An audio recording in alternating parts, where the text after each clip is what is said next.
One of the best things that could have possibly happened for the Clippers just happened. They need vocal leadership on this team. That's what Rondo brings. Rondo is going to take control and bring them together. He's that glue that they need. Welcome back to Los Angeles. How do you see yourself fitting in on this Clippers team? I just want to come in and do what I do best and try to lead by example, do all the intangibles on the court, be the extension of T. Lue while I'm out there and help each player get better. There was such a fun moment the night that you were traded. One of the younger guys on the team, Terrence Mann, whips out your rookie card. Somebody gave it to me, and then I had made the A team for my travel team. And I was like, man, it got to be because of this card. So I kept the card in my wallet ever since. It's like good luck charm. The fact that there's a player in the league who's been carrying around your rookie card since middle school is inspiration. Are you old now? Is that what this means? You know what's crazy? My daughter sent me a TikTok of it, and I was like, what do you think? She was like, you're old. And I was like, yeah. It's about that time that I realized how old I am, and I'm one of the oldest in the game as of now. So. It's no secret they brought you in to help organize the offense, especially in clutch time, to work with Kawhi and Paul George. Why do you think you're going to be a good fit there? I've been doing it my whole life. I think what I pride myself on is making first ballot Hall of Famers' job a lot easier. You've been on all-star teams with Kawhi Leonard, but how is actually being on the same team different?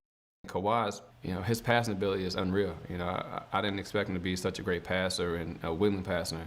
And I said something to him yesterday, and he looked at me like, I got it all. And I was like, oh, okay, my fault. So, it was just funny, kind of understanding that, like, he is who he is, and seeing him up close in person, I appreciate his game even more. Ty Lue wasn't just an assistant coach during your 2008 championship run with the Celtics. He was the coach who specifically worked with you the most. In fact, then head coach Doc Rivers called him the Rondo Whisperer. What is the relationship between the two of you like? It's fun. I've never played for a coach where, I've actually played with them or, in a sense in the NBA games or even, been that close to assistant coach. So me and Lou go way back. About 10 years ago, he actually let me stay in his house in Vegas. So this is our relationship. It's always been tight. He's been a guy that's been always genuine, always been honest with me. Even if we're playing cards or gambling. I mean, it's just, this type of guy he is, a great person. We want what's best for Cuz, and what's best for him is the ability to choose where he goes next. You are really close with Boogie Cousins. You guys played together in Sacramento and New Orleans. What do you think of what he's got left after seeing him play in Houston?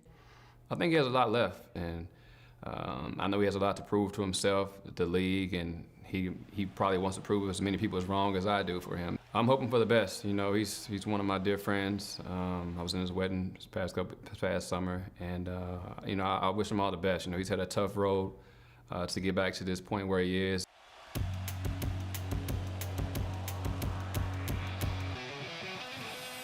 So let's talk Lakers-Clippers. There's been an edginess between the two teams, certainly since Kawhi and Paul George came to town. You, of course, experienced that from the Lakers side last year. What is it like to flip to the Clippers side now?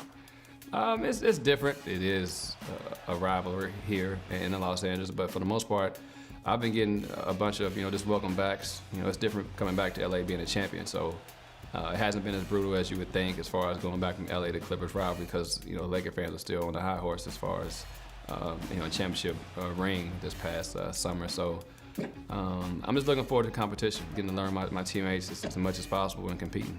It's funny, we have this Sunday game on ABC, Lakers-Clippers, and even without LeBron or Anthony Davis, you got a lot of spicy matchups there between former teammates on both sides. What do you think that game is going to be like? It'll be intense. You have competitive guys that were here last year, vice versa, and it'll be an interesting game. Two great coaches, two great minds going at each other, and two great teams. It's going to be a little fun for you because you know those guys so well? It'll be a lot of fun for me. Anytime I get to see my old teammates, old coaching staff, it's all love and fun and competition. What do you think is the ceiling for this Clippers group? Championship. I mean, that's it. You see that? It's pretty much, what I love is, having that pressure is just see the championship or bust. They've been in the playoffs, but this franchise hasn't won, and that is something I'm looking forward to doing. Proving a lot of doubters wrong and going as the season goes on, because he's not going to get 41 minutes like he did. But what he does is allow the Lakers to extend their championship contender status. If you get lucky on some of these young players and they pan out, you can work around the margins a little bit better, because when you're spending so much money on the contracts of Anthony Davis and LeBron James, and then obviously they had to re-up Kentavious Caldwell-Pope, and they traded for Dennis Schroeder, and he's making a good chunk of change. You don't have much left to work with, and so to hit on a guy like Talen Horton-Tucker, who they purchased the second-round draft pick from the Orlando Magic to be able to draft him in the middle of the second round a couple years ago. That's so huge. And he's kind of following the same mold that Alex Caruso did for them last year. He was a young player trying to find his way in the league, hungry, and they all fed off that energy. And come Game 6 of the NBA Finals, Alex Caruso's starting. That may be a lofty goal for Talen Horton-Tucker, but certainly he's someone who seems to be ready to be able to contribute all season long. Absolutely. I think this kid is starting to really gain his confidence. And if you look back at the bubble, Frank threw him in the Rockets series for 2 games, and he played great. So can you imagine what that did for that kid coming into this year saying, my coach believes in me, he's going to give me a chance to compete and play. And now this kid with no pressure on him, with all of these stars, gets injected into the mix. The rich keeps getting richer, right? And now he's around. He's also, this is great what he's doing, but think about who he's playing with now. LeBron makes everybody better. Schroeder is a playmaker. Marc Gasol, one of the best playmaking bigs in the league that can get people buckets. So here they have another big young guard that can defend multiple positions, that can push the pace, and that isn't an offensive liability. So I'm really happy for this kid. I love seeing these kind of stories, and he's going to contribute to their winning this year, I guarantee it. He does just seem to also have just a maturity. I don't know if part of that was being with the team through the bubble. That was such an intense experience. And you have to remember, too, a big part of why he spent a chunk of last season in the G League was he had an injury that prevented him from being at Summer League. Right. So he just got such a slow start to things.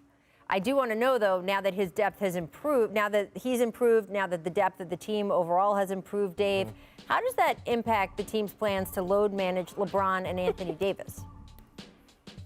I mean, LeBron has told me that he flat out does not believe in load management. He's told me over and over again, if I'm healthy, I'm playing. And certainly he would have to either come off that stance, change his mind about it, or be a hypocrite if he decides to all of a sudden load manage this year. So we'll see how that works out. The league, even though they still have rules in place where they want to see the stars playing in marquee games, they understand it's the shortest offseason in league history. And so there are some opportunities to rest your guys if you should need it. But, you know, there's a thing, and it's very low on the list of priorities for LeBron in terms of what he wants to accomplish. It's all about winning championships this stage of his career. But I don't think LeBron's just going to rest for the sake of resting, because there is that carrot on a stick where he could catch Kareem Abdul-Jabbar for the all-time points list if he continues to play and play enough games while he's healthy. And so, you know, I've always known him to be a guy where, you know, if he's going to get out there and be a part of a regular season, play me. Don't sit me just for the sake of sitting me. And I don't think that's really going to change. No, he's exactly right about LeBron James. There's no way he's getting low. You know what their load management is going to be this year? Remember Golden State a few years ago just beat the hell out of everybody in the first 3 quarters, and they would be up by 30, and then they never played in the fourth quarter? Welcome to load management for the Lakers. LeBron's not sitting out any games. He's about to make history. What are we talking about Did you guys try to get him to sit in Miami on certain nights? Never. That was a moot point. We was like, don't even come at me with that stuff. If a basketball game is being played, we had to beg them to sit out the last game of the first year we had them together in Toronto, because he was just like, nope, I'm not sitting out. There's a game being played, I'm playing. And so that's his attitude. He's like a pickup player. If there's somebody playing at the park, he's playing. And so I think that's the way they're going to manage his minutes, is just by being dominant. And because they have so many different weapons at so many different times, they will be able to sustain dominance throughout the season. Even if a guy goes down or a guy gets tweaked, they won't miss a beat because they're too deep damn near at every single position. So load management, my butt, he is going to play and play well. Well, it's interesting a little bit in terms of the dynamic on the court, though, because our colleague Brian Windhorst has talked about how LeBron perfected the art of load managing during games sometimes. And by the way, Kawhi Leonard did this too, where wouldn't really maybe all the time getting back on defense, all of that stuff. But that changed last season, Fizz, right? He thought it was so important to set the tone for the rest of the team that last season you saw him play, especially defense, differently than he had in the previous 3 or 4 years. I don't know which LeBron we're going to get during the regular season this year, whether he feels like it is smarter to preserve himself for the playoffs or whether he needs to still be that tone setter all the time, no matter what. That's just who he is. I just don't see him doing anything different. The way he ended this year, the last year, blocking everybody's shot, chasing people down, he's going to start the year this way. He's a heavyweight fighter that's used to fighting 15 rounds every fight. So he will not get tired. He's gone 9 out of 10 championship runs. He's going to know how to pace himself throughout the season so that he can hold the trophy at. Performance from the LA Lakers. That Kyrie Dennis Schroeder ejection proved to be the turning point of the game. The Lakers outscoring the Nets 60-39 after the ejections. LA got hot from 3, hitting 12 of 18. The Nets went cold, 0 for 14. So, Richard, look, you just said, oh, why? Well, there's a really good reason. We expected this game might be a blowout, but it was because LeBron and AD weren't playing. Kyrie and Kevin were, and it was supposed to be a blowout the other way. The Lakers instead won by 25. So do you think, do you put any stock in it? I'm going to say this, and I'm going to give you guys a heads up. Like, Perk is going to put stock in this.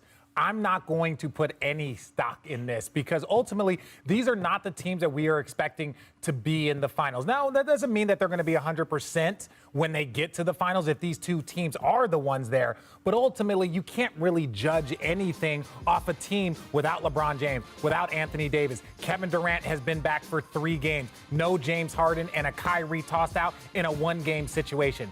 Yes, this is not what the Nets wanted. But this is not who they are going to be, and it's not the Lakers are going to be. Well, first of all, Richard, you don't need to be giving us any more heads up because that milk dud is enough head that you're giving us on TV here.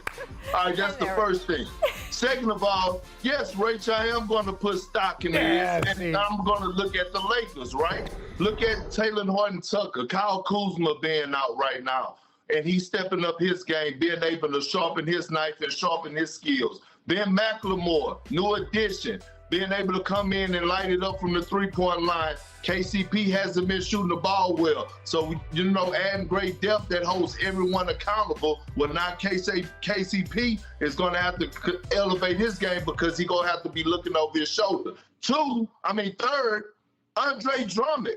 He abused them in the paint, 20 and 11. Where's DeAndre Jordan right now? I get it. Steve Nash is catering to LaMarcus Aldridge and Blake Griffin, but the Brooklyn Nets are not going to win a championship without playing DeAndre Jordan. They have to play him. He is their center that's going to anchor their defense. He's the best live threat that they have going to the basket. So where's DeAndre Jordan right now? He damn sure shouldn't be getting DMPs. I tell you that much. Richard, where are you on that? Well, no, I agree with that. A lot of times, and I had this one of my last years in Cleveland, where it's like a coach goes to a veteran and said, look, we're going to play these guys. We're going to get them acclimated. We're going to get them more minutes. We're going to come back to you. And I still want to applaud DeAndre because you're right. They're not going to beat a Joel Embiid playing LaMarcus Aldridge and Blake Griffin. That's just the truth. It's going to be difficult with a guy like Giannis. Some of these teams in the Eastern Conference, and even if they're fortunate to make it to the finals, which a lot of us are predicting, they have a potential to go against a team like, let's say, the Utah Jazz or like the Denver Nuggets that have a ton of size. They play Philly this week with a healthy Joel Embiid, so we'll find out or even the more Lakers, about that. Or even the Lakers, which their dominance is really their size. When you're talking about Kuzma, Braun, you got AD and you got Drummond. So that size is just so dominating. So, but you got to get these other guys acclimated as quickly as possible. So I'm okay with it, giving these guys a run to see if you can do it, but then dialing it back, saying like, hey guys, this is what we need. So when they came back, when Ty Lue came back to you, as he said, after getting those guys acclimated, were you able to jump in the same? Was it? Yes, because my role was still more of just like, hey, we're going to do this and getting ready for Golden State, trying to play, 5 or 6 smalls. But It was more of like, hey, we're going through a coaching change. I want to give these young guys these opportunities, but we're going to come back to you. Stay ready, stay professional, stay in shape. And ultimately he did. They're going to come back to DeAndre Jordan, but understand part of these DMPs is because they need to get minutes for Blake Griffin, LaMarcus Aldridge to see what they can offer and what they have. But go ahead, Perk. But Rachel, RJ, it's only 20 games or less left into the season. Chemistry comes to mind, and I get trying to acclimate these guys, but you got to give DeAndre Jordan some minutes so that he could get back accustomed to playing with everyone. Like, I get all that trying to see what Blake could bring to the table and what LaMarcus could bring. But it's only 20 games left. And the biggest concern to me with the Brooklyn Nets is the chemistry. Well, look, Steve Nash said that he's had to. The champs had 2 blowout wins this weekend. They beat the Mavs by 23 on Christmas Day. And then the 36-point win against the Timberwolves with Anthony Davis resting a calf strain on the first half of a back-to-back last night. So, Ramona, what impressed you the most about the Lakers this weekend? You know, I like their new guys. I like the way that Marc Gasol looked, especially last night. He just gives them such a different dimension to the way that they played last year. Like, he's such a great passer. And one of the things that LeBron James always talks about is playing with high IQ players, right? Yeah. That was why he bonded so well with Rajon Rando last year. Marc Gasol is exactly that kind of player. And it kind of reminds me, Fizz, you tell me if I'm off base, okay? Kind of reminds me of what Kevin Love did for the Cavs when LeBron was there. Big man who could space the floor, great passer. That outlet pass last night was, like, unbelievable. That's something Kevin would do. And it's just a dimension they didn't have last year that I think opens up a whole other side of their offense. Yeah, I agree with that. But I even think Marc is another level passer than even Kevin Love. Like, Marc is, he sees the game how LeBron sees the game, but he does it from the center position. And that's what I think makes him so unique for their team. So even LeBron, as we try to watch to see if he's going to age at all, watch how many easy layups and dunks he gets, so his numbers won't look like he's aging at all, because Marc is going to be able to get him easy baskets. Schroeder is going to be able to get him easy baskets, and we got to see that over the course of these games. I think the other thing that really impressed me about him was how they played without AD, and I think that's something that, you know, when I watched the Clippers without Kawhi, watching them without AD, that's going to be the tale of these teams, because somebody's always going to lose a stud. Can they keep the train rolling without that guy? And the Lakers showed that it is important to them to try to win it again. They were disappointed with that one loss, but they came back with a fury over the next 2 games. And I think we saw a picture of what they're going to be all year.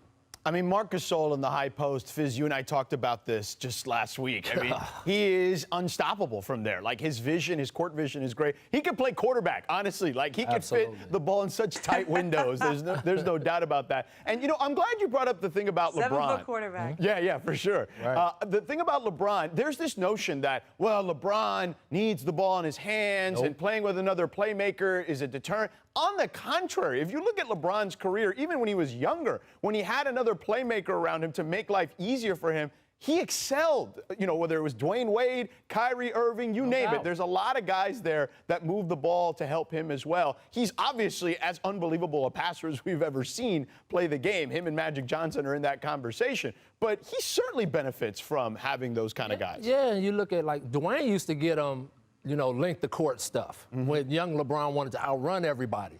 Now in the half court, Marc is going to be able to get him back cuts, you know, little easy spin outs and things like that that only a Marc Gasol or a Jokic type player can make. Those are the only kind of guys that can make those passes. And the way that Frank runs his offense, where he really gets the other guys to commit to moving without the ball, everything is with energy. Marc Gasol is going to make them so hard to beat as they move forward. Yeah, and it has unlocked Kyle Kuzma, as we've talked about. Ramona, Kuz has played well with Marc Gasol out there on the floor. Like, he just signed a new extension, and I think that this is – look, if he starts performing like we've seen here in the last game or two, then all of a sudden that thing looks like a steal, doesn't it? I mean, I thought the contract itself looked like a steal when it was, you know, 3 years, $40 million. I mean, he was – I think he had visions of, you know, 60, 70 million, okay, when they were first talking. So for them to get him at that price, and it also takes away, I think, a lot of the drama around Kyle Kuzma, which was, it was going to be a storyline and a sense of, and a pressure for him and the Lakers all year long, because if they didn't do that extension, he was going to be eligible for restricted free agency. Obviously, there's always tension with him because he sees himself as a starter. Last night he got to start. Okay, he was the guy who went into the starting lineup, and I thought he looked great. He always plays great when he starts because he's got something to prove. But now you can relax a little bit. He got paid. It may not have been as big as what he wanted, but he still is getting $40 million the next 3 years. And I think for Kuz, it lets him settle into whatever role he's going to carve out for himself without every single game being a referendum on, are they going to give him a contract? Is he worth it? How much is he worth? Right. All right, another team that turned things around this weekend, the Warriors. Steph Curry led a late comeback over the Bulls with 13 points in the fourth. That set up a huge three from Damian Lee in the final seconds that we saw earlier. So, Coach, it's just one win, but does Curry's hot quarter change your opinion on the Warriors? Unfortunately, no. You know, I think this is, you know, with Wiseman being the rookie, and it's not to knock him, but without Clay, without Draymond on the court right now, it's this team from last year with a rookie. Who was very impressive, by the way, this kid Wiseman. So, but I just think the West is too stacked. It doesn't change their position at all. And until they get healthy, I think they're going to be fighting an uphill battle. Look, they really miss Draymond Green, George, and I think that he's coming back sooner rather than later. But just his playmaking ability, his passing, his leadership defensively. Wiseman looks good, but he looks a little lost defensively. We've seen some of that in the first few games here. But I think it was good for Steph to get going because he has not shot the ball well until last night. Like, he hasn't had that Steph Curry efficiency. And it's because other teams are making it really hard on him, okay? He's the only one they're worried about, and so he's drawing everybody's best shot. I mean, there's three guys on him all the time. But when Draymond's out there, they're going to be a little more balanced. I was wondering what the Warriors would look like this year in terms of, are they a team that goes from, 15 wins last year to contending for a 7 or 8 spot in the West? From what we've seen in the first few games, I would say no.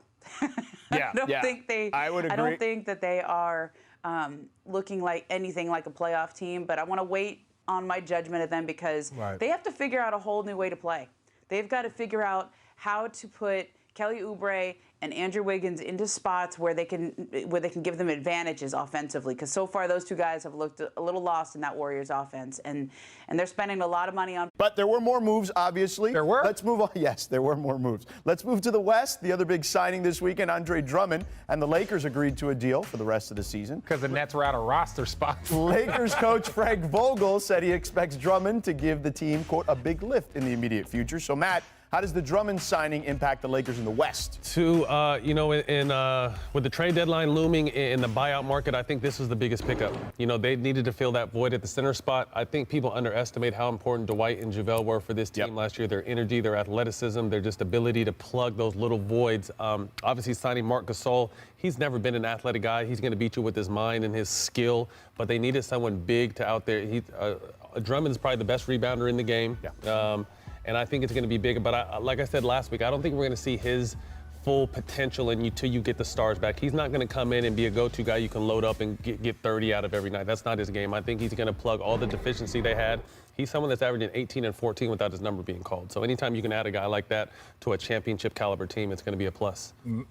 Matt's correct. Like, when you lose, and the Denver Nuggets did it also when they added Aaron Gordon and they added JaVale, because they lost Plumlee and they lost Jeremy Grant, and they're like, yo, we need those two things, and they went out and got those two things. Probably upgrades, in my opinion, if you look at the Jeremy Grant versus Aaron Gordon.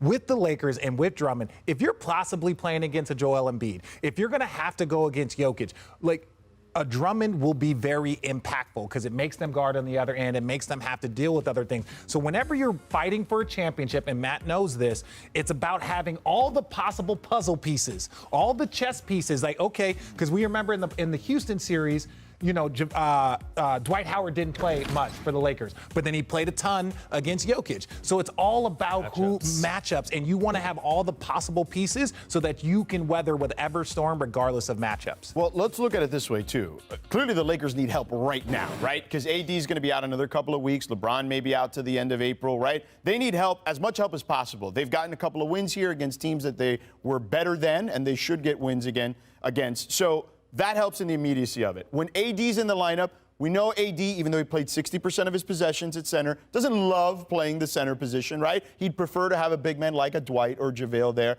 And everybody knows you put LeBron with any big man who can roll to the rim and finish at the rim, and that's going to be a plus situation there, too. No, it's going to be a great situation. But every single thing that we're referencing, though, is predicated on 100% health.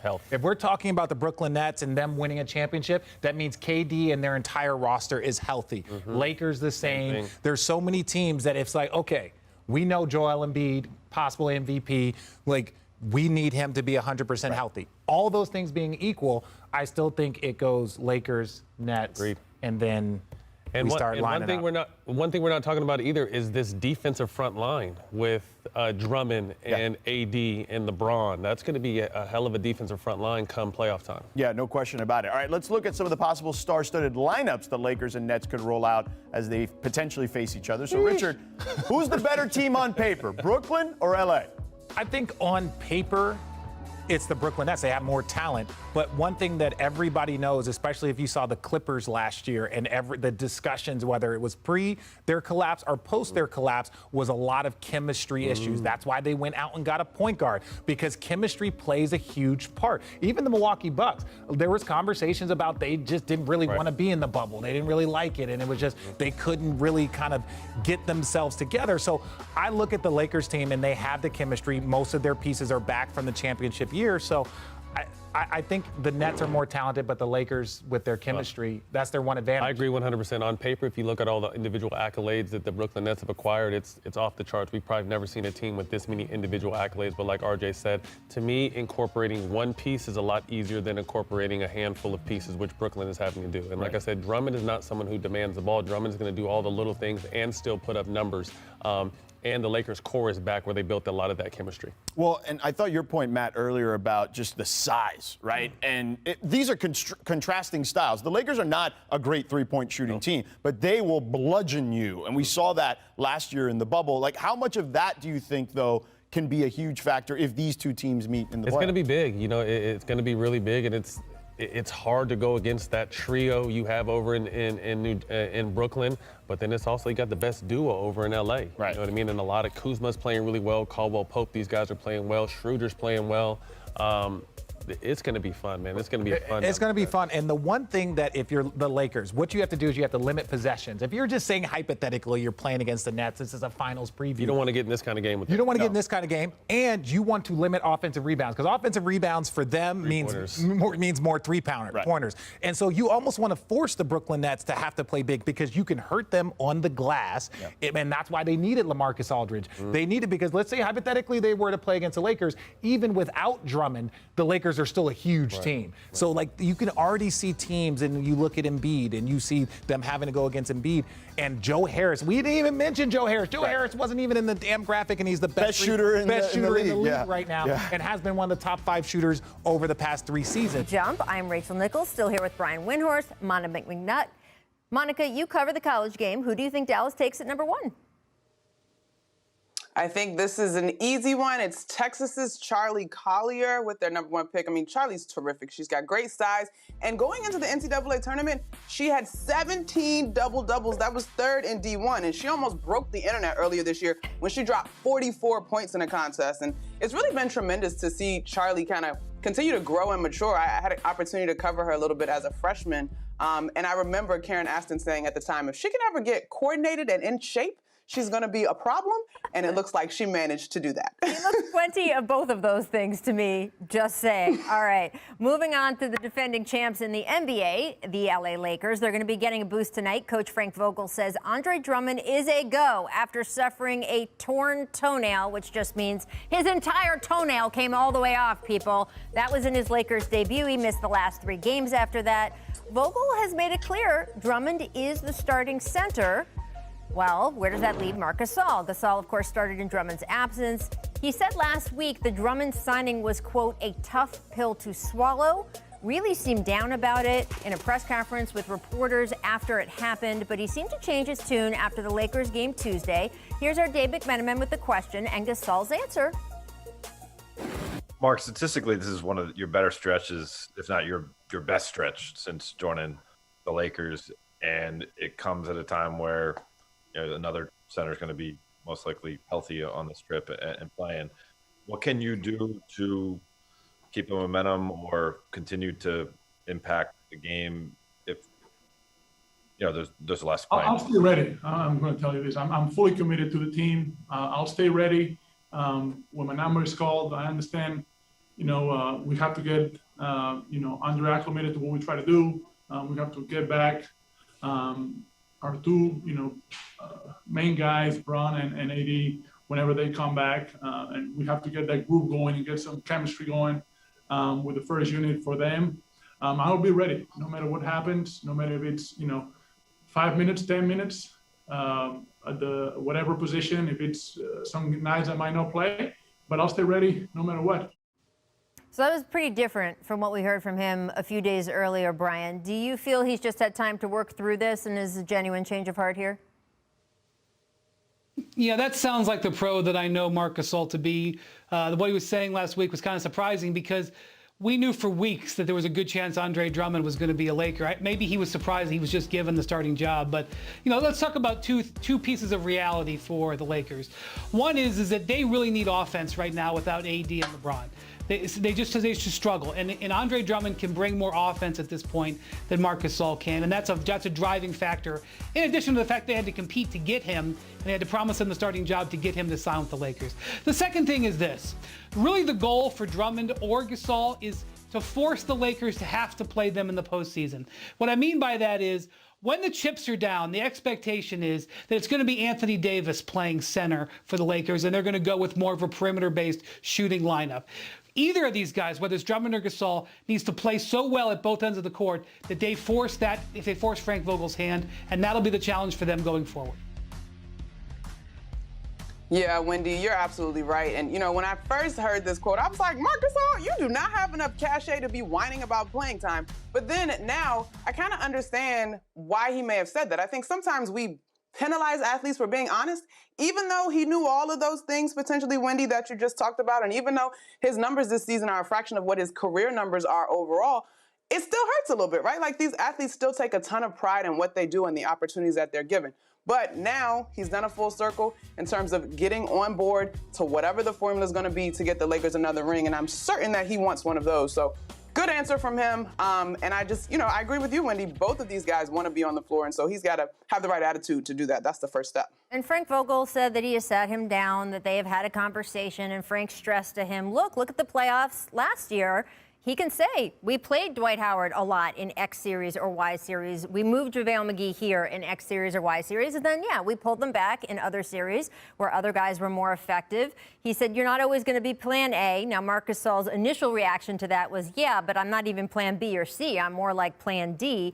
But I think you can see in his face and his voice as of yesterday, he's realized that there are places for him to make an impact.